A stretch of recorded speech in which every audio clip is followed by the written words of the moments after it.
Hai sahabat, tahu kan kalau salah satu komponen terpenting dalam kendaraan listrik adalah baterai? Tapi ini beda dengan baterai pada kendaraan konvensional yang biasa disebut aki. Baterai atau aki yang biasanya punya tegangan sekitar 12 volt berfungsi untuk menyuplai energi ke sistem kelistrikan seperti untuk starting, menyalakan lampu, AC, head unit atau panel instrumen yang ada di dashboard mobil. Nah, pada kendaraan listrik, dalam hal ini mobil, aki 12 volt tetap digunakan dengan fungsi yang sama. Tapi untuk menjalankan motor penggerak, dibutuhkan baterai lain dengan tegangan yang tinggi, mencapai 300 bahkan 1500 volt, tergantung jenis kendaraan dan kapasitas baterainya.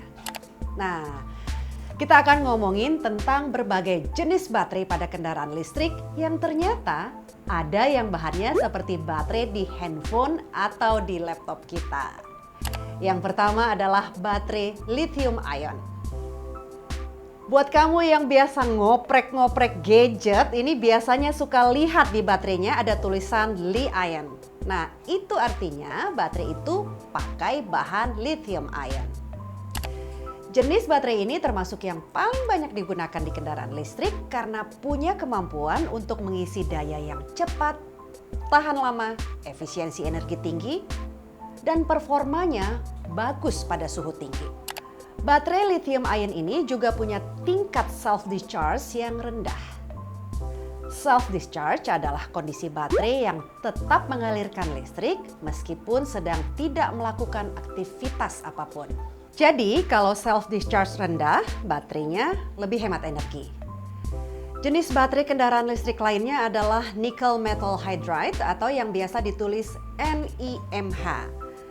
Handphone zaman jadul banyak nih yang pakai jenis ini.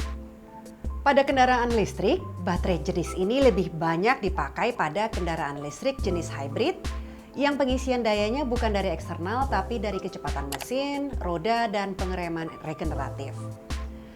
Kelebihan baterai nickel metal hydride adalah usianya yang relatif lebih panjang tapi punya tingkat self-discharge yang tinggi. Nah, karena itu kurang cocok untuk kendaraan BEV atau kendaraan yang 100% menggunakan baterai. Jenis baterai berikutnya adalah nickel cadmium atau yang biasa ditulis NiCd. Baterai jenis ini nampaknya udah nggak banyak digunakan alias ditinggalkan karena efek memori yang menyebabkan penurunan kinerja, juga karena tingkat toksisitas kadmium. Berikutnya lagi nih adalah baterai lead acid atau yang biasa ditulis SLA, Silicon Lead Acid. Ini adalah jenis baterai isi ulang tertua dibandingkan lithium dan nickel metal hydride. Saat ini baterai lead acid masih terus dikembangkan karena kinerjanya belum maksimal, nggak punya kapasitas yang bersaing dan jauh lebih berat, meski harganya relatif lebih murah dan lebih aman.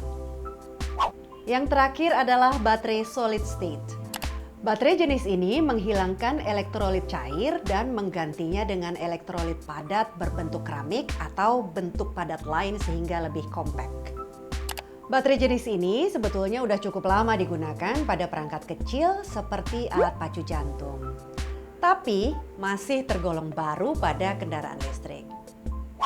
Dengan adanya penemuan, inovasi, dan pengembangan terus-menerus di industri baterai, tentu nanti akan muncul baterai dengan kemampuan yang lebih baik, lebih efisien, dan juga lebih ramah lingkungan. Nah, mungkin nggak ya akan ada baterai dengan efisiensi tinggi yang nggak perlu sering-sering dicas? Atau bahkan nggak perlu dicas lagi karena langsung menggunakan tenaga matahari. Soalnya sumber listrik kita masih banyak yang pakai batu bara.